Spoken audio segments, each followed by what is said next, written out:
Hello दोस्तों, आप सभी का स्वागत है। मेरे YouTube चैनल वीडियो में आगे बढ़ने से पहले लाइक, शेयर एंड सब्सक्राइब कर मत भूलना। तो चलिए बिना देर किए एपिसोड की तरफ। स्टोरी के स्टार्टिंग में हमें बताया जाता है Jiangcheng number 2, high school class 5 grade 12। एक दिन है अंटिल यूनिफाइड एग्जाम। एक टीचर कहता है एक्समस लगभग आ गई है। 20 साल की KDDH मेहनत सब इसी दिन के लिए लिबरल आर्ट्स एग्जाम देने वालों के लिए प्रिपेयर्ड करो कि आज रात तुम्हारी स्टेशनरी पूरी तरह से तैयार है। और हमें इस टीचर के बारे में बताया जाता है चेन फेंग, जो होमरूम टीचर है। और टीचर चेन कहते हैं मार्शल आर्ट एग्जाम देने वालों के लिए मेक श्योर करें कि आपका बैटल गियर और वेपन रेडी है।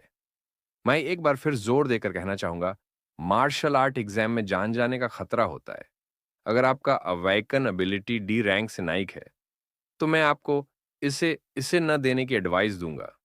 और हमें हमारे इस कहानी के MC को दिखाया जाता है और वो कहता है, क्या ये मेरे बारे में बात कर रहा है? मैं जूजिंग मिनग हूं और मैं ट्रांसमिग्रेट हूं इस दुनिया को। ब्लू स्टार कहते हैं इसकी टेक्नोलॉजी का लेवल लगभग मेरे पिछले जन्म जैसा ही है, लेकिन इसमें टेरिफाइंग ब्लडथर्स्टी बेयस्टस है और एबिलिटी अवैकन करने वाले जो उनका रिजिस्ट कर सके। सभी लोग 16 साल की एज में एबिलिटी अवैकन हो जाती है और इसके टाइप अलग अलग होते हैं। एबिलिटीज भी क्वालिटी में अलग अलग होती है। ब्लू स्तर की रैंकिंग के बेस पर 9 ग्रेड होते हैं। सबसे नीचे G रैंक, फिर F रैंक, फिर E रैंक, फिर D रैंक, फिर C रैंक, फिर B रैंक, सबसे ऊपर A रैंक। ज्यादातर लोग केवल D रैंक एबिलिटीज को ही अवैकन करते हैं मेरी एबिलिटी। पर मेरी ability E rank weak electricity लगभग 1 स्टार बैटन जितना पावरफुल है जो जिंगमिनंग एक लड़ी DH का कहता है। टीचर चेन के इतना कहने के बाद भी क्या तुम अभी भी मार्शल एग्जाम चुनने के बारे में सीरियसली नहीं सोच रहे हो? अपनी बेकार ई रैंक से तुम स्कूल को एम्बेरस ही करोगे। बेहतर होगा कि तुम लिबरल आर्ट्स में ही रहो और मेरी कंपनी में कोई डेस्क जॉब कर लो। तुम शायद मुश्किल से ही गुजारा कर पाओगे। तभी एक लड़डीएच की उस पीले बालों वाले लड़डीएचके से कहती है, हुआंग त्यान, अपने काम से काम रखो। हुआंग कहता है, हम मलिन किंग युआन, मैं एग्जाम के दौरान साबित कर दूंगा कि रियल में सबसे अच्छा कौन है। जहां तक उस सुंदर लड़डीएचके जू जिंगमिनक का सवाल है, वो केवल बैटलफील्ड में मरने के लिए ही फिट है। लिन किंग युआन हमारे AMC से कहती हैं, उसकी परवाह मत करो। हर किसी की अपनी कीमत होती है। स्विचिंग आर्ट्स की ओर रुख करना और शहर में पीसफुली रहना इतना बुरा नहीं है ना। हमार जू जिंगमिनक कुछ नहीं बोला तो और जू जिंगमिनक कहता है, ग्रेट जिया नेशन में जहां मैं रहता हूं, हायर एजुकेशन लिबरल आर्ट और मार्शल आर्ट में बटा है। हमें हमारे जू जिंगमिनक के हाथों में एक पेपर दिखाया जाता है और जिसमें great Xia unified exam registration forum में हमारे जू जिंगमिनक डिटेल्स होता है। नाम Xu Jingming, gender male, age 18, ability rank की ability type elemental subject select करने के लिए दो ऑप्शन होता है। लिबरल मार्शल, जिन लीगों की एबिलिटीज कम है या जो बैटल में सेल्फ कॉन्फिडेंस नहीं रखते, वे knowledge based liberal art exam चुन सकते हैं और नॉर्मल लाइफ जी सकते हैं। जो लोग मार्शल आर्ट चुनते हैं उन्हें एग्जाम के डेजिग्नेट जोन में जाना होता है और फियर्स बीस्टर्स से मौत तक लड़ेचना होता है। केवल पासिंग स्कोर पाने के बाद ही वो एबिलिटी यूजर्स के लिए यूनिवर्सिटी में इंटर हो सकते हैं। स्कूल और मैनेटोरस के अंडर सालों के ट्रेनिंग के बाद कोई लोग अनरैंक स्टेट से बाहर निकाल सकता है और एक ट्रू रैंकड एबिलिटी यूजर बन सकता है। हमारा AMC कहता है, टीचर और लिन किंगयू को चिंता है कि अगर मैं मार्शल आर्ट का एग्जाम दूंगा तो कुछ हो सकता है। लेकिन इस खतरों से भरी दुनिया, भले ही हाई डेथ रेट वाली मार्शल एग्जाम से बच जाऊं, मैं उन बेयस्ट से नहीं बच सकता जो किसी भी टाइम अटैक कर सकते हैं। इस दुनिया में मेरे पेरेंट्स एक बीस टाइड के दौरान मार गए। मैं नहीं चाहता कि अगली बार जब ऐसा कुछ हो तो मैं पावरलेस हो जाऊं। मैं अभी भी मार्शल एग्जाम का चुन रहा हूं। मैं अभी भी मार्शल एग्जाम का चुन रहा हूं। हमें एक अपार्टमेंट का सीन दिखाया जाता है जहां पर कोई स्पेयरमैनशिप का प्रैक्टिस कर रहा होता है और हमें एक हाथ दिखाया जाता है, स्पेयर के आसपास लाइटनिंग हो रहा होता है और वो हमारा AMC होता है। स्पेयरमैनशिप का प्रैक्टिस कर रहा होता है और हमारा एम सी कहता है मैं बहुत थक गया हूं, अब और ट्रेनिंग नहीं कर सकता है, और फ्लोर पर लेट जाता है। अपनी एबिलिटी अवेकन होने के बाद से मैंने स्पेयर को अपना वेपन चुना। 2.5 साल के प्रैक्टिस के बाद मैं अभी भी शुरुआती लेवल पर हूं, लेकिन स्पेयर टेक्निक जो मैंने 3 लाख में खरीदी थी, लाइटनिंग गेल ब्रेक, इसकी भरपाई करने में मदद कर सकती है और मुझे एवरेज ई रैंक वाले अवेकन लोगों के कंपेयर में थोड़ा ज्यादा मजबूत बनती है। लेकिन मार्शल एग्जाम में डी रैंक से नीचे के स्टूडेंट्स का डेथ रेट हर साल बीआरएच जाती है। अगर मैं एलईटी यूजर्स के लिए किसी यूनिवर्सिटी में एंट्री करना चाहता हूं, तो मुझे अपनी सारी ताकत से लसना होगा। तभी अचानक से सिस्टम विंडो आता है, सिस्टम एक्टिवेटिंग का नोटिफिकेशन आता है। ये देखकर हमारा एमसी शॉक हो जाता है और उठकर बैठ जाता है। सिस्टम में लिखकर आता है, system activating successful noobie gift pack को क्लेम करना। कहते हो गिफ्ट पैक के अंदर क्या है? सिस्टम कहता है newbie gift pack containers S rank ability. 200 ability points हैं, एस रैंक की एबिलिटी। जी हाँ, जैसे बर्थडे देश में भी हर 3 से 4 साल में ही कोई अवेकन होता है। जब कोई सामने आता है, यो तो यूनिवर्सिटी उसके लिए फाइट करते हैं, उसे रिसोर्स से तब तक भरते हैं जब तक कि वो एलीट पावर हाउस नहीं बन जाता है। मैं एक ही रैंक हारने वाला अभी भी फेट को चुनौती देने का मौका पा सकता हूं, और हमारा एमसी सिस्टम से क्लेम करने के लिए कहता है। सिस्टम से नोटिफिकेशन आता है, newbie gift pack successfully claim. एक और नोटिफिकेशन आता है, 200 ability point received, S rank purple heaven divine thunder आप तक पहुंचाया जा रहा है। और हमारे एमसी के आसपास लाइटनिंग, और हमारे एमसी को बहुत दर्द होता है, और प्रोग्रेस 10% तक पहुंचने का नोटिफिकेशन आता है। फिर 20% का नोटिफिकेशन, फिर 30% का नोटिफिकेशन, और थंडर का काकुन बन जाता है। खिड की टूट जाता है और हमारे एमसी के घर से लाइटनिंग निकलता है। एक छोटा बच्चा कहता है, मोम बिग ब्रदर के घर में क्या हो रहा है? सभी लोग ऊपर देखकर कहते हैं, जू फैमिली के बच्चे को कुछ हो गया है, फायर डिपार्टमेंट को कॉल करके बुलाओ। हमारा एमसी कहता है ये दर्द कर रहा है। प्रोग्रेस 50% से 60% का नोटिफिकेशन आता है। सभी लोग कहते हैं, आसमान अचानक अंधेरा क्यों हो गया? सीन दूसरी जगह शिफ्ट होता है। एक ओल्ड मैन कहता है, जियांगचेंग थर्ड कॉर्पस बैटल के लिए तैयार हो जाओ। दूसरा आदमी यस सर कहता है, और हमें आसमान से थंडर ड्रैगन को नीचे आते दिखाया जाता है, जो हमारे एम सी पर गिरता है, जिससे प्रोग्रेस 80% से 99 से 99 से 100% हो जाता है, और सिस्टम पर नोटिफिकेशन आता है, एबिलिटी ट्रांसफॉर्मेशन कंप्लीट, और वो थंडर का काकुन टूट जाता है, और हमारा एम सी अपने हाथ में बहुत पावर महसूस होता है। हमारा एम सी कहता है, तो ये एक एस रैंक एबिलिटी है, पर्पल हेवन डिवाइन थंडर। ये पहले वाले स्टन बैटन जैसा कुछ भी नहीं है। एक ब्लास्ट किसी पर्सन को कंप्लीटली खत्म कर सकता है, लेकिन ये थॉट डहा ज्यादा फ्लैशी है ना? लकीली मैंने अभी खुद को रोक लिया, नहीं तो ये पूरी ट्रेनिंग रूम डिस्ट्रॉय हो गया होता। धीरे से कहता है, बाहर जाना चाहिए था।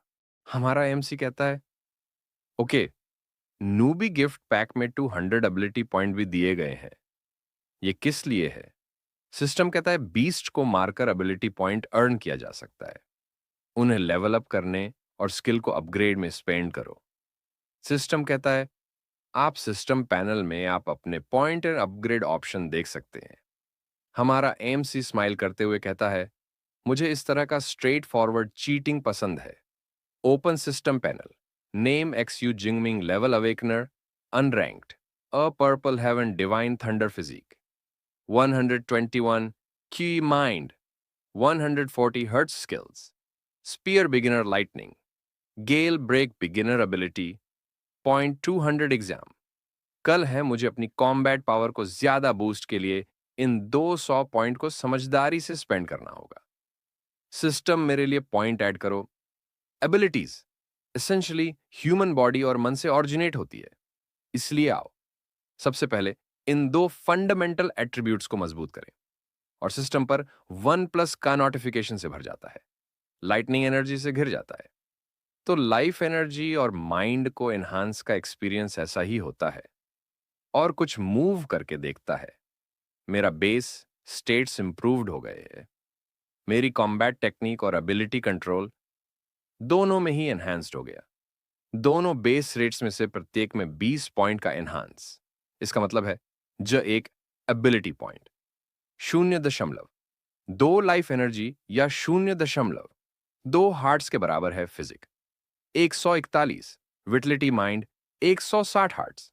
मेरी करंट एबिलिटी के साथ किसी एबिलिटी यूनिवर्सिटी में एंट्री पाने का कोई प्रॉब्लम नहीं होगी, लेकिन जियांगनान प्रोविंस के 7 लाख से ज्यादा एग्जामिनीज में मुझे हैरानी है कि मैं किस प्लेस पर हूं। मैं उन जीनियसेस बच्चों से कैसे कंपेयर कर सकता हूं जिन्हें बचपन से ही फेमस मेंटर्स ने सिखाया है। मुझे मार्शल हॉल में अपने स्टैट्स टेस्ट के बाद पता चल जाएगा। तभी अचानक से हमारे एएमसी के घर का डोर ठोडी एच कर रेस्क्यू टीम बचाने के लिए आते हैं। हमारा एएमसी शॉक हो जाता है। उनमें से एक कहता है, हमें एक डिस्ट्रेस कॉल रिसीव हुई है। ये आग लगने की इंफॉर्मेशन मिली है। ये शायद एबिलिटी फ्लक्चुएशन से ये पहले से ही अंडर कंट्रोल में है। रेस्क्यू टीम कहते हैं, मैं समझ गया, इमरजेंसी हल हो गया। बाहर निकल रहा हूं, इतना बड्ढा हंगामा खड्डा करना और ये पता चलना कि ये तो बस एक स्टूडेंट था जो अपनी एबिलिटी को ट्रेन कर रहा था यंग जनरेशन का। ट्रूली इंप्रेसिव है। हमारा एएमसी बाहर जाता है। सभी उससे कहते हैं, श्याओमिंग, क्या अभी आग लगने के बाद सब कुछ ठीक था? हमारा एएमसी कहता है, सब ठीक है अंकल यांग, ये पहले से ही अंडर कंट्रोल में है। अंकल यांग कहते, ये अच्छी बात है। तुम्हारे लुक को देखकर लगता है कि तुम मार्शल हॉल जा रहे हो। हमारा एएमसी कहता है, हाँ, कुछ प्रैक्टिस करने जा रहा हूं। सभी कहते हैं, बहुत मेहनती। यहां तक कि कॉलेज एंट्री से एक दिन पहले भी ट्रेनिंग मेरे बेटे की तरह नहीं। हमें एक बड़ी जगह दिखा जाता है। एक अवेकन पर्सन को एबिलिटी यूजर के रूप में एडवांस के लिए, अपनी एबिलिटी को स्ट्रांग करने के लिए अपने बॉडी और माइंड को ट्रेन करना होगा। और इस प्रकार ट्रेनिंग हॉल और लेसन ऑफर करने वाले मार्शल हॉल का जन्म हुआ। लेकिन हर फैमिली प्राइवेट ट्रेनिंग रूम का खर्च नहीं उठा सकता। जिया नेशन में सबसे फेमस मार्शल हॉल थंडरबोल्ट और ग्रिजली बेयर है। इन दोनों में से ग्रिजली बेयर मार्शल हॉल, जिसका एनुअल फीस 1 लाख युआन है, रिच लोगों के लिए है। केवल थंडरबोल्ट मार्शल हॉल ही हाई स्कूल के स्टूडेंट को फ्री एंट्री करने देता है।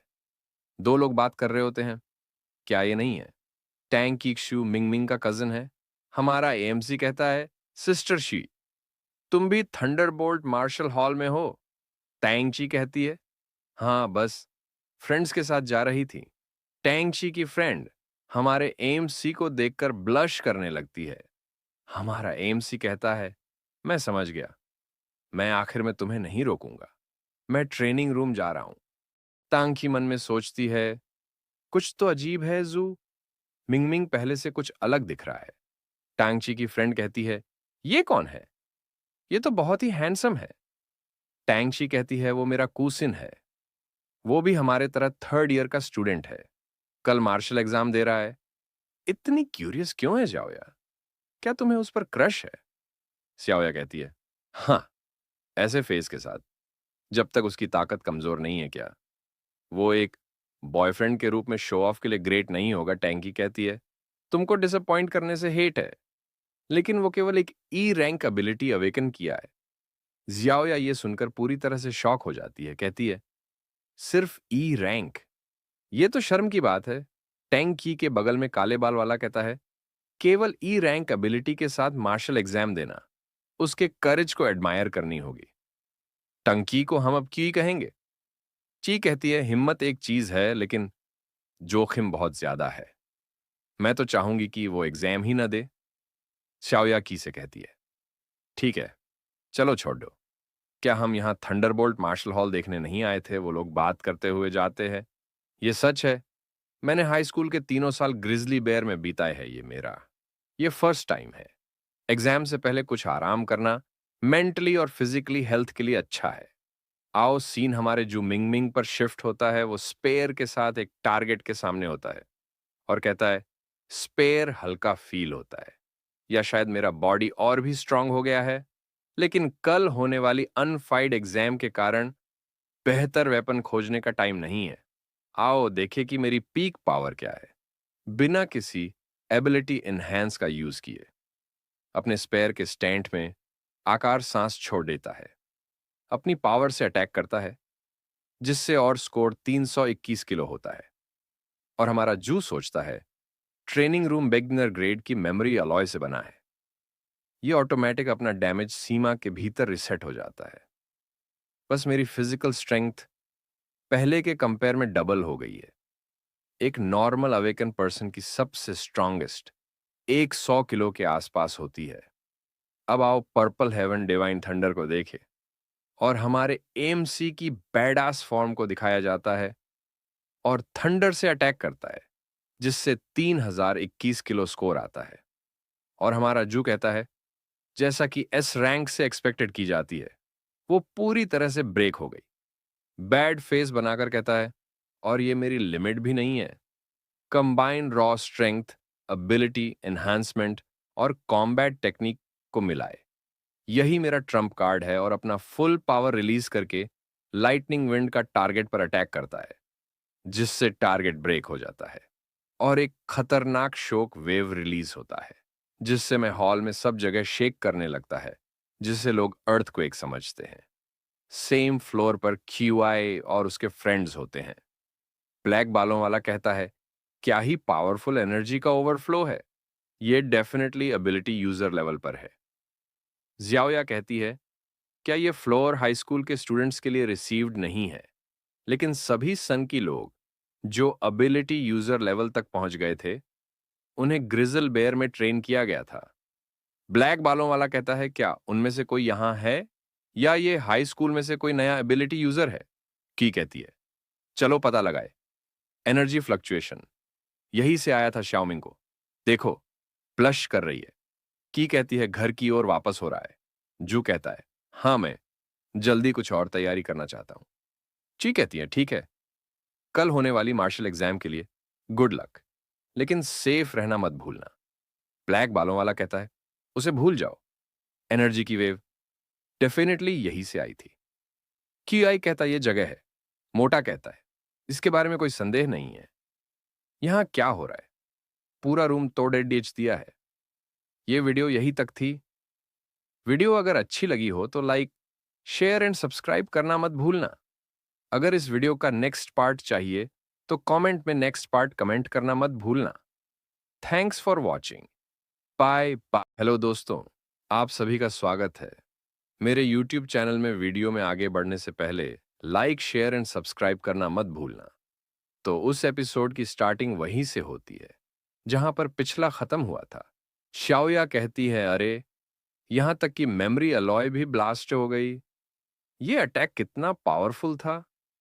क्या सचमुच जियांगचेंग में कोई हाई स्कूल का स्टूडेंट इतना स्ट्रांग है? काले बाल वाला लड़का कहता है वो प्रॉबेबली हाई स्कूल का स्टूडेंट नहीं था। मैं अभी भी इनक्रेडिबली वायलेंट एनर्जी को फील कर सकता हूँ। वो person tier 2 super power user हो सकता है। वो एक्सीडेंटली इस फ्लोर पर आ गया और ट्रेनिंग रूम में अपनी स्ट्रेंथ का टेस्ट किया। मैं जानता था कि कोई भी हाई स्कूल का स्टूडेंट इस तरह की पावर का यूज नहीं कर सकता। मोटा कहता है एग्जैक्टली, प्रोविंशियल कैपिटल के प्रोडिजीज भी ऐसा नहीं कर सकते। जियांगचेंग के लोगों की तो बात ही छोड़ दीजिए। शाओया कहती है अरे, अभी अभी तो शू झिंगमिंग यहां से गुजरा है। क्या तुम्हें लगता है कि यह सब उसी की वजह से हुआ है? वो रियली में एक हिडन टैलेंट है जो अपनी पावर्स को छुपा रहा है और कल की पावर एग्जाम के दौरान एक बिग स्प्लैश मचाने की वेट कर रही है। मोटा कहता है तुमने बहुत सारे वेब नॉवेल्स में वीकलिंग्स के बारे में बहुत सारे वेब में पढ़े हैं। ये सब नॉनसेंस है। मोटे के बगल वाला लड़का कहता है भले ही वह अपनी स्ट्रेंथ छुपा रहा हो, लेकिन उसकी भी एक लिमिट होनी चाहिए। उसने सिर्फ एक ई रैंक पावर अवेकनर है। 300 यूनिट की अटैक स्ट्रेंथ पहले से ही काफी होगी। काले बाल वाला लड़का सोचता है ये दोनों कॉरिडोर्स बाहर की ओर जाते हैं। वो पावरफुल पर्सन दूसरी ओर से निकला होगा, इसीलिए हम उनसे नहीं टकराए टैंगची। तुम क्या सोचती हो? टैंगची कहती है, शायद ये ट्रेसेस ऐसा लगता है जैसे किसी स्पेयर से बनाए गए हैं। तो क्या जू जिंगमिंग का पावर एग्जाम में पार्टिसिपेटिंग रैली में सेल्फ ओवर एस्टिमेटिंग है? सीन शिफ्ट होता है। पावर एग्जाम के दिन वहां पर बहुत सारे लोग पावर एग्जाम देने के लिए आए होते हैं और हमें बस और मिलिट्री टैंक को दिखाया जाता है। वहां पर कई लोग आपस में बात कर रहे होते हैं और हमारे एमसी को दिखाया जाता है। 3 लोग बात कर रहे होते हैं। वाह! ये हमारा एग्जाम साइट है, होली क्रैप! मुझे लगता है कि मैंने एक यूनिकॉर्न राइनो देखा। क्या पिछले एग्जाम्स वे आमतौर पर शैडो कैट्स या आयरन हेयर्ड बोर्स या कॉमन बीस्ट्स का इस्तेमाल नहीं करते थे? इस साल की एग्जाम कहीं ज्यादा कठिन है, सोर्ड वाला लड़का बोलता है। तो क्या हुआ? अगर ये एक यूनिकॉर्न राइनो है, वो दोनों बात करने वाले लड़के डर जाते हैं और सोर्ड वाला लड़का कहता है, अगर तुम इस लेवल के बीस्ट्स को भी नहीं संभाल सकते, तो भले ही तुम लक से किसी सुपर पावर यूनिवर्सिटी में एंट्री पा लें, तब भी आप एक यूजलेस पर्सन ही रहेंगे। हमारा एक्स यू जिंगमिंग अपने दोस्त से कहता है, वो आदमी कौन है जो इतना एरोगेंट बिहेव कर रहा है? और हमारे एएमसी के दोस्त के बारे में बताया जाता है। उसका नाम लियू जिए है, जो जू जिंगमिंग का क्लोज फ्रेंड है। लियू जिए कहता है, और कौन? ये नंबर 1 हाई का जो मिंगयांग है, गेल स्वॉर्ड वाला आदमी। और हमें उस स्वॉर्ड वाले का नाम जो मिंगयांग बताया जाता है। लियू जी कहता है, रूमर है कि उसके पास एजाइल गेल नाम की बी रैंक की पावर है और वो पहले ही नो रैंक से टियर 1 तक पहुंच चुका है। हमारा एमसी कहता है, ओ वह, ये कहते हैं कि वह इस साल के पावर एग्जाम वेलेडिक्टोरियन का टॉप कंटेंडर है। उसके और मेरे बीच कौन ज्यादा पावरफुल है? एग्जाम लेने वाला एग्जामिनर कहता है, अटेंशन ऑल टेस्ट टेकर्स, मैं वांग हयांग इस जियांग चेंग पावर एग्जाम का चीफ कमांडर हूं। एग्जाम शुरू होने से पहले मैं कुछ की पॉइंट्स पर दोबारा बात करूंगा। एग्जाम सुबह के 9 बजे से शाम के 9 बजे तक टोटल 12 घंटे तक चलेगी। टेस्ट साइट मेरे पीछे का बर्बाद शहर है। पिछले एग्जाम्स की तरह इस एग्जाम को आउटर, मिडल, इनर और कोर जोन्स में डिवाइडेड किया गया है। डिफरेंट टाइप और लेवल के बीस्ट्स को मारने पर आपको अलग अलग पॉइंट मिलते हैं। बीस्ट का लेवल जितना ऊंचा होगा, वो उतना ही ज्यादा पावरफुल होगा तथा आपको उतना ही ज्यादा पॉइंट मिलेंगे। कोर जोन रिटन एग्जाम के बोनस प्रश्नों की तरह है, जो टॉप स्टूडेंट्स के लिए है। सभी लोग अपनी लिमिट्स जानें, सिर्फ पॉइंट्स के लिए अपनी जान जोखिम में न डालें। सभी के बीच हमारा एएमसी होता है और कहता है, कल तक मैं केवल आउटर जोन में ही घूमने का साहस कर पाता था, लेकिन अब मैं इनर जोन और यहां तक कि कोर तक पहुंचने का एम बना रहा हूं। एग्जाम सप्लाईज अब डिस्ट्रीब्यूट की जाएगी। इसे पाने करने के लिए अपने होमरूम टीचर के पास जाइए और सभी लाइन बनाकर अपने अपने सप्लाईज ले रहे होते हैं और हमारे एमसी का बारी आ गया होता है और होमरूम टीचर कहते हैं, टोटल 3 आइटम है और हमें आइटम का डिटेल्स बताया जाता है। स्मार्ट वॉच मारे गए बीस्ट्स का नंबर और टाइप पर नजर रखती है और रियल टाइम स्कोर एक्यूमुलेट करती है। टैक्टिकल बैकपैक में 3 एनर्जी बार, एक एनर्जी ड्रिंक और एक डिस्पोजेबल मेडिकल पैक शामिल हैं। ये स्टूडेंट्स को 12 घंटे तक सपोर्ट करता है। सेफ्टी जोन एक्टिवेट होने पर एक high voltage electric barrier creates करता है। नॉर्मल बीस्ट इसे तोड़ नहीं सकते। होम रूम टीचर हमारे जीयू कहते हैं, एक बार जब तुम सेफ्टी जोन का यूज करते हो तो तुम्हारी एग्जाम जल्दी खत्म हो जाती है, लेकिन याद रखना, तुम्हारा लाइफ किसी भी दूसरे चीज से ज्यादा इंपॉर्टेंट है। हमारा एमसी कहता है, थैंक्स टीचर। मैं समझ गया, एक लड़की हमारे एमसी का नाम लेकर बुलाती है। तुम्हारे पास अभी तक कोई टीम नहीं है ना? क्या तुम हमारे साथ टीम बनाना चाहेंगे? उस लड़की के बगल वाला लड़का कहता है, मैं हाल ही में अवेकन हुआ हूं और मेरी एबिलिटी सी रैंक है जिंगमिंग। एक बार हम अंदर पहुंच गए तो मैं तुम्हारा बैग देख लूंगा। एक लड़का कहता है, क्लास रिप्रेजेंटेटिव यूजुअली, पर नाइस गाय होना ठीक है, लेकिन ये पावर एग्जाम है। लाल बालों वाला लड़का कहता है, एक टीम में ज्यादातर 5 लोग ही हो सकते हैं।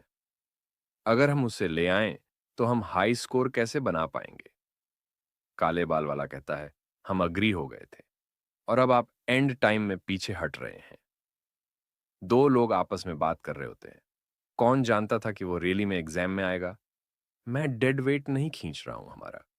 एएमसी कहता है, ल्यू क्लास रिप्रेजेंटेटिव, मैं रैली में आपकी काइंडनेस को अप्रिशिएट करता हूं। मैं अकेले ही जाऊंगा। आप लोग अपनी टीम बना सकते हैं।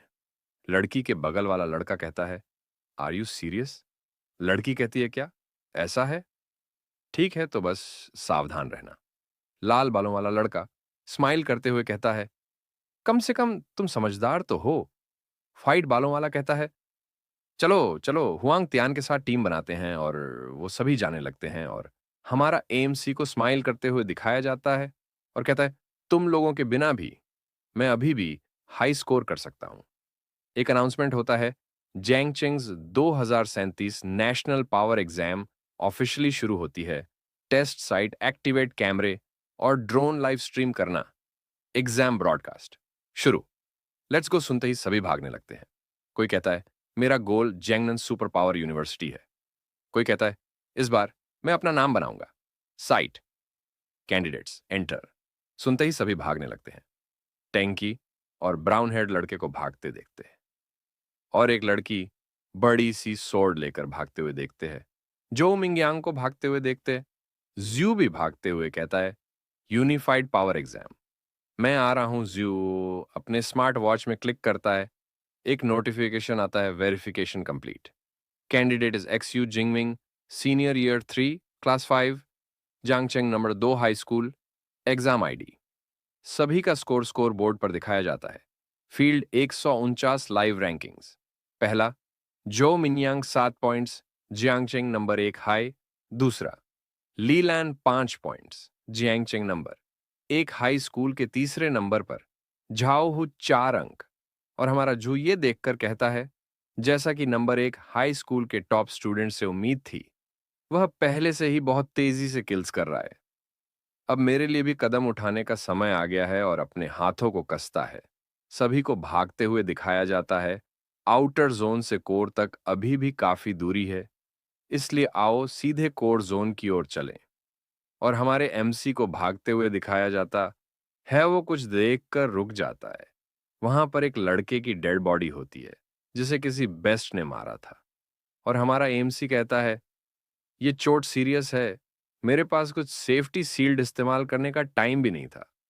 कोई आश्चर्य नहीं कि टीचर मुझे बार बार एग्जाम छोड़ने के लिए कह रहे थे। अगर मैंने एस रैंक की पावर को अवेकन नहीं किया होता, तो प्रॉबली मेरा भी एंड ऐसी तरह से होता, कोई रिग्रेट नहीं। पावर एग्जाम बहुत ही ब्रूटल है।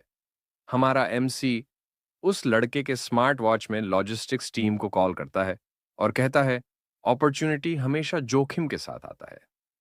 हर किसी को फेट को चुनौती देने का चांस नहीं मिलता। तभी हमारे एमसी को किसी के कदमों का आहट सेंस होता है और हमें एक शैडो कैट दिखाया जाता है। हमारा एमसी कहता है, ये जानबूझकर किसी को जिंदा छोड़ देता था, ताकि जो भी इसके करीब आता था उस पर अटैक कर देता था। ये एक ट्रैप है। ये वीडियो यही तक था। वीडियो को लाइक, शेयर एंड सब्सक्राइब करना मत भूलना। कमेंट में जरूर बताएं ये वीडियो आपके कैसा लगा। Bye bye, thanks for watching. Hello दोस्तों, आप सभी का स्वागत है मेरे YouTube चैनल पर। वीडियो में आगे बढ़ने से पहले लाइक, शेयर एंड सब्सक्राइब करना मत भूलना। तो उस एपिसोड की स्टार्टिंग वहीं से होती है जहां पर पिछला खत्म हुआ था। हमारे एमसी की तरफ वो शैडो कैट रोर करते हुए हमारे एमसी की तरफ बढ़ रहा होता है और हमारे एमसी के ऊपर जंप करके अपने क्लॉज से अटैक करता है। लेकिन हमारा एमसी साइड में होकर अटैक को डॉर्ज कर लेता है और वो शैडो कैट हमारे एमसी के पीछे जाकर लैंड होता है। और हमें इस शैडो कैट का डिटेल्स बताया जाता है। एजाइल बॉडी, शार्प क्लॉज और नुकीले दांत, 1000 किलोग्राम से ज्यादा। बाइट फोर्स के साथ ट्रूली डिजर्विंग टाइटल, न्यू कमर किलर। और उस शैडो कैट को रोर करते हुए दिखाया जाता है। और हमारा एमसी कहता है, फेरोशियस बीस्ट को फेरोशियस वर्ड इसलिए दिया गया है क्योंकि उसके पास एक स्पेशल सेवर एरा होती है जो उसके शिकार को डरा सकती है। ऐसा कहा जाता है कि ज्यादातर अवेकन लोग जब पहली बार किसी फेरिसियस बीस्ट का सामना करेंगे तो इस ऑरा से कंप्लीटली ओवरवेल्म्ड हो जाएंगे। वो अपनी स्ट्रेंथ का 30% भी नहीं दिखा सकते और कुछ तो बस वहीं खड़े रहकर मारे जाने का इंतजार करेंगे और हमारा एमसी अपना स्पीयर निकालकर आगे की ओर बढ़ने लगता है और हमें एक रिच फैमिली के यंग मास्टर को दिखाया जाता है। उसके आसपास बहुत सारे बॉडीगार्ड्स होते हैं और उसके सामने एक बीस्ट होता है और उसका बॉडीगार्ड उस बीस्ट को मारने के लिए कहता है। यही कारण है कि रिच फैमिली अपने बच्चों को फॉरेस्ट में ले जाने के लिए प्रोफेशनल एबिलिटी यूजर्स बॉडीगार्ड्स को अपॉइंट करते हैं ताकि वो जल्दी ही फेरोशियस बीस्ट से लड़ने के एडिक्टेड हो सकें। बेशक मेरे पास ऐसी कोई लग्जरी नहीं है। ये पहली बार है जब मैं सचमुच किसी फेरोशियस बीस्ट का सामना कर रहा हूं और हमारा एमसी स्पीयर लेकर खड़ा होता है और उस पर शैडो कैट ने एटीटीसी के कर दिया होता है और वो हमारे एमसी के एकदम पास तक पहुंच गया होता है। लेकिन हमारे एमसी ने अपना स्पीयर उस शैडो कैट के पेट के आर पार कर दिया होता है और उसके स्पीयर से थंडर निकल रहा होता है और हमारा एमसी कहता है, ऐसा लगता है कि मेरे लिए इस ऑरा का कोई इफेक्ट नहीं है। और वो शैडो कैट जमीन पर मरा पड़ा होता है और सिस्टम का नोटिफिकेशन आता है, you have killed one unranked ferocious beast shadow cat. Ability points 3 से प्लस होता है और हमारे लेवल के बारे में बताया जाता है। फेरोशियस बीस्ट को फर्स्ट रैंक से 9 रैंक तक टोटल 9 रैंक्स पर में होता है। फर्स्ट रैंक से नीचे के बीस्ट अनरैंक्ड के फेरोशियस बीस्ट होते हैं जो ह्यूमन अवेकनर्स के इक्वल होता है और हमारा एमसी आगे एक्सप्लोर करने के लिए चल जाता है और हमारा एमसी कहता है, फेरोशियस बीस्ट को मारने से एबिलिटी पॉइंट मिलते हैं जो मेरी स्ट्रेंथ बढ़ा सकते हैं। लेकिन अनरैंक्ड वाले फेरोशियस बीस्ट बहुत कम पॉइंट देते हैं और हमारा एमसी अपने स्मार्ट वॉच में लोकेशन देखता है और हमारा एमसी कहता है, इसीलिए बीस्ट का ऑरा मुझ पर ज्यादा इफेक्ट नहीं डालती, इसीलिए आउटर जोन में रहना ज्यादा मीनिंगफुल नहीं है। मुझे जल्दी से सेंट्रल एरिया पहुंचना है और हमारा एमसी बहुत सारे मॉन्स्टर्स को मार रहा होता है और सिस्टम पर लगातार नोटिफिकेशन आ रहा होता है। Unranked ferocious beast shadow cat. Ability points +5। You have killed one unranked ferocious beast iron haired Beauvoir.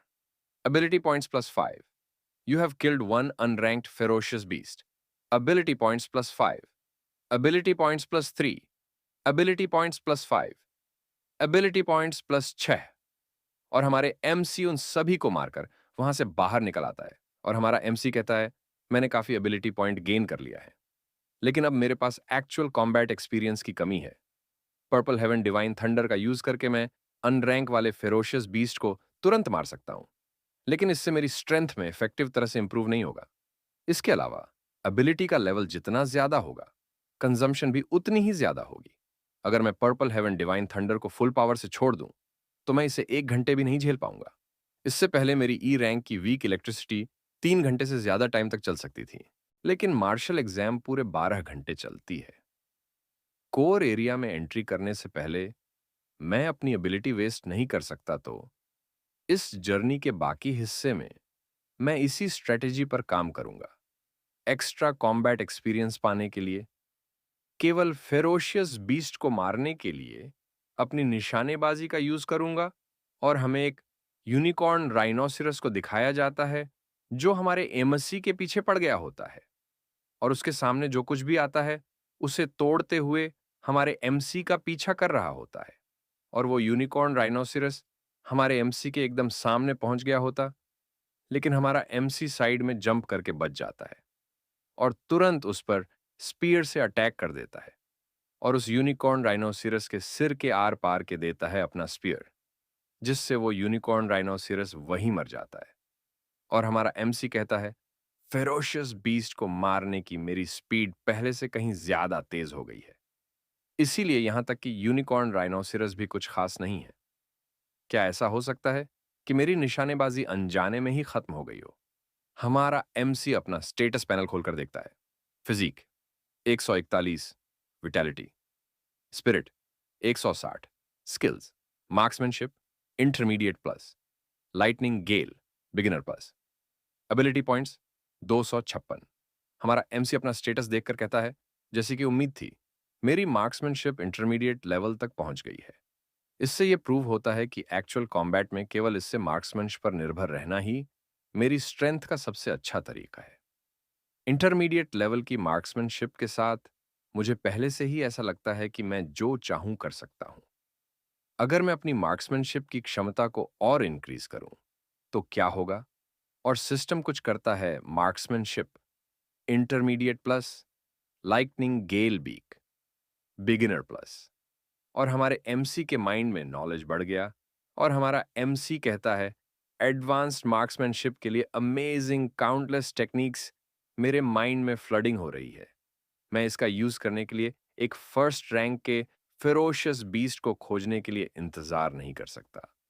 Same time पर बालों वाले लड़के की टीम को दिखाया जाता है। क्लास मॉनिटर कहती है, मुझे लगता है कि मैंने अभी अभी जू जिंगमिंग को देखा है।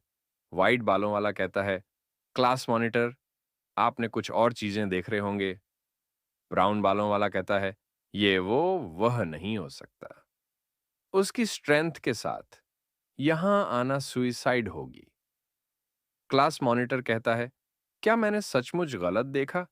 लेकिन अभी पीछे से देखा तो यह बिल्कुल जू झिंगमिंग जैसा लग रहा था। काले बाल वाला लड़का कहता है, मुझे हैरानी है कि झिंगमिंग कैसा कर रहा है। लाल बालों वाला लड़का कहता है, आओ देखो, यह यूनिकॉर्न राइनोस लगता है, अभी कुछ देर पहले ही मरा है। क्लास मॉनिटर कहती है, घाव से निकला खून अभी तक सूखा नहीं है, इसका मतलब है कि उसकी मौत कुछ ही मिनट पहले हुई होगी। लाल बाल वाला लड़का कहता है, यह बहुत बड़ा है। वाइट बालों वाला कहता है, फेटल घाव सिर पर है, आकार देखकर लगता है कि यह किसी धारदार हथियार से किया गया छेदन घाव है। यह एक स्पीयर है। क्लास मॉनिटर कहती है, क्या वो पर्सन जिसे मैंने अभी पास में देखा था, क्या तुम सचमुच जू झिंगमिंग हो? वाइट बालों वाला कहता है, तुम ये कहने की कोशिश तो नहीं कर रही कि इस यूनिकॉर्न राइनोसिरस को जू झिंगमिंग ने मार डाला था, है ना? लाल बालों वाला कहता है, ये एक फेरोशियस बीस्ट है जिसे केवल एक सी रैंक अवेकन करने वाला ही अकेले हरा सकता है। जू झिंगमिंग बिल्कुल नहीं। अगर तुम जानना चाहती हो कि उसने इसे मारा है या नहीं, तो बस उसकी स्कोर रैंकिंग को चेक करो। Class monitor score ranking check करती है तो वो देखती है रैंक 45, लिू छेंग 261 अंक, जियांगचेंग नोम 3 high school, rank 46, Xiao Jingming 256 points, Jiangcheng number 2 high school rank 47, Wang Minmin 248 अंक, Jiangcheng number 2 high school. Class monitor ये देखकर कहती हैं, ये सचमुच वही है। सभी स्कोर रैंकिंग देखकर शॉक हो जाते हैं। लाल बाल वाला लड़का कहता है, कोई रास्ता नहीं, जू झिंगमिंग टॉप 50 में जगह बना पाए। ब्राउन बालों वाला लड़का कहता है, क्या ये उसी नाम का कोई और हो सकता है? वाइट बालों वाला लड़का कहता है, ई रैंक एबिलिटी अवेकन करने वाले कब से इतने स्ट्रांग हो गए हैं, मैं इस पर बिलीव नहीं करता। हमें ऑब्जर्वेशन रूम का सीन दिखाया जाता है। कोई कहता है, नंबर 1 हाई हमेशा की तरह स्ट्रांग है, बेसिकली टॉप 10 पर डोमिनेट है। कोई और कहता है, खासकर जो मिंगयांग, जो 412 पॉइंट्स के साथ फर्स्ट रैंक पर है, ऐसा लग रहा है कि वो पहले ही शहर का चैंपियन बन चुका है। एक ब्राउन बालों वाला आदमी कहता है, कई सालों से जियांगचेंग का कोई भी प्रोविंशियल टॉप 100 में नहीं था, मुझे हैरानी है कि क्या वो ऐसा कर पाएगा। एक मोटा आदमी कहता है, जो मिंगयांग जियांगचेंग का ट्रम्प कार्ड है, उसकी स्विफ्ट गेल इतनी प्रोविंशियल है कि प्रोविंशियल की मार्शल एग्जाम में भी वो दूसरों से नहीं हारेगा। अगर तुम मुझसे पूछें तो उसे जांगनन प्रोविंशियल के टॉप 100 में जगह बनाने में लायक होना चाहिए। मोटे का डिटेल बताया जाता है, जियांग हेंग टीचर ब्यूरो के डायरेक्टर झांग वेनशान। डायरेक्टर कहता है, ओल्ड लियू, मैं हमेशा नंबर 1 हाई स्कूल की एजुकेशन से संतुष्ट रहा हूं। नंबर 3 हाई भी बुरा नहीं है, कम से कम इस बार तो कोई टॉप 10 में जगह बना पाया। नंबर 1 और नंबर 3 हाई स्कूल के प्रिंसिपल डायरेक्टर के सामने झुकते हुए कहता है, यह सब आपके गाइडेंस की बदौलत है डायरेक्टर, हम आप पर भरोसा करते रहेंगे। डायरेक्टर कहता है, लेकिन कोई नहीं। नंबर 2 हाई को एक्चुअल में हार्ड वर्क करने की जरूरत है, तुम्हारा बेस्ट स्टूडेंट केवल 18 रैंक पर है। नंबर 2 हाई का प्रिंसिपल झुकते हुए हाँ हाँ कहता है। नंबर 2 हाई का प्रिंसिपल कहता है, दूसरे नंबर के हाई स्कूल से केवल 8 स्टूडेंट ही टॉप 50 में जगह बना पाए। नंबर 2 हाई के प्रिंसिपल का डिटेल बताया जाता है, इसका नाम झाओ याओ होता है। ये नंबर 2 हाई स्कूल का प्रिंसिपल होता है। जाओ याओ गुस्से से कहता है, लीमिंग, यांग जियान, तांग जू, जू झिंगमिंग, तुम बदमाशों, मुझे कुछ सम्मान दिलाओ। एक प्रिंसिपल कहता है, रुको जरा, ये जू जिंगमिंग कौन है? मैंने ये नाम पहले कभी क्यों नहीं सुना? क्या रॉकेट क्लास में भी ऐसा कोई पर्सन है? हमारे एमसी का होमरूम टीचर हमारे एमसी का रैंक देखकर शॉक हो जाता है और कहता है, जू जिंगमिंग ने टॉप 50 में जगह बना लिया है। और अपने रूमाल से अपना फेस साफ करता है और कहता है, लेकिन क्या ये बच्चा ई रैंक वाला अवेकनर स्ट्रॉन्गेस्ट नहीं है? क्या वो अपनी स्ट्रेंथ छुपा रहा होगा? भले ही उसने इसे छिपाया हो, क्या ई रैंक एबिलिटी अचानक एस रैंक बन सकती है? केवल टॉप 10 में ही स्पेशल कैमरा फीड है, इसलिए अभी जू झिंगमिंग का कोई फुटेज ढूंढना पॉसिबल नहीं है। आखिर उसे इतना हाई स्कोर कैसे मिला? सीन शिफ्ट होता है central area danger level high. हमें एक बोतल पर किसी का पैर रखते हुए दिखाया जाता है और वो हमारा एमसी होता है। चॉकलेट खाते हुए कहता है, सेंट्रल एरिया में पहुंचने पर फेरोशियस बीस्ट काफी कम दिखाई देते हैं। रैंक वाले फेरोशियस बीस्ट में पहले से ही इंटेलिजेंस और टेरिटोरियल जागरूकता होती है, जिससे उनसे निपटना अनरैंक्ड बीस्ट की कंपेयर में कहीं ज्यादा हार्ड हो जाता है। तभी वहां एक टाइगर वाला बीस्ट कार को पलटते हुए हमारे एमसी की तरफ आता है और वो एक बड़ी सी रोर करता है। हमारा एमसी कहता है, फर्स्ट रैंक का फ्यूरोशियस बीस्ट, ब्लेड आर्म टाइगर। लगता है मेरी किस्मत अच्छी है, मैं अभी सेंट्रल एरिया में एंटर हुआ हूं और पहले ही एक खतरनाक बीस्ट से सामना हो गया है। और हमारा एमसी कहता है, बिल्कुल सही, मैं अपनी मार्क्समैनशिप का टेस्ट के लिए तुम्हारा इस्तेमाल करूंगा। और ये एपिसोड यही तक था। वीडियो को लाइक शेयर एंड सब्सक्राइब करना मत भूलना। कमेंट में जरूर बताएं ये वीडियो आपके कैसा लगा। Bye bye, thanks for watching.